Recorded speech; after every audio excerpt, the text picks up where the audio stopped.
ദാമ്പത്യം എന്ന് പറയുമ്പോൾ ഭാര്യ ഭർത്താവ് എന്നാണ് നാം പറയാറുള്ളത്. എന്നാൽ അതിനേക്കാളും ഏറെ പ്രാധാന്യമുള്ളതും അർത്ഥവത്തായിട്ടുള്ള രണ്ട് പദങ്ങളാകുന്നു ഇണയും തുണയും.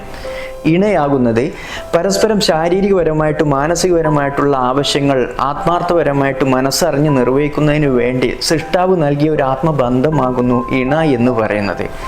എന്നാൽ തുണയാകുന്നതോ ജീവിതത്തിൽ രണ്ടുപേർക്കും എന്തെങ്കിലും പ്രശ്നങ്ങളോ പ്രയാസങ്ങളോ പ്രതിസന്ധികളോ വന്നു ചേരുന്നുണ്ടെങ്കിൽ വളരെ സ്നേഹത്തോടും ആത്മാർത്ഥതയോടും കൂടെ നിന്ന് പിന്തുണ നൽകി ഒരുമിച്ച് യാത്ര ചെയ്യേണ്ടവരാണ് ഓരോ ഭാര്യയും ഭർത്താവും എന്നും കൂടെ നാം പ്രത്യേകം മനസ്സിലാക്കുക. ഈ പറഞ്ഞ പദങ്ങളുടെ അർത്ഥം യഥാർത്ഥത്തിൽ ഉൾക്കൊണ്ടുകൊണ്ട് ജീവിതത്തെ ചിട്ടപ്പെടുത്തി മുന്നോട്ട് കൊണ്ടുപോകാൻ ഓരോ ഭാര്യയും ഭർത്താവും ശ്രമിച്ചാൽ പിന്നെ ദാമ്പത്യ ജീവിതത്തിൽ ഒരു പ്രയാസങ്ങൾക്ക് സാധ്യത വളരെ കുറവാണ്, അല്ലേ? നാം ഒന്നോർക്കുക, ഇണയും തുണയും എന്ന് പറയുന്നത് വെറും പദങ്ങളല്ല, മറിച്ച് ദാമ്പത്യത്തിൻ്റെ ആത്മാവാണെന്ന് നാം മനസ്സിലാക്കുക.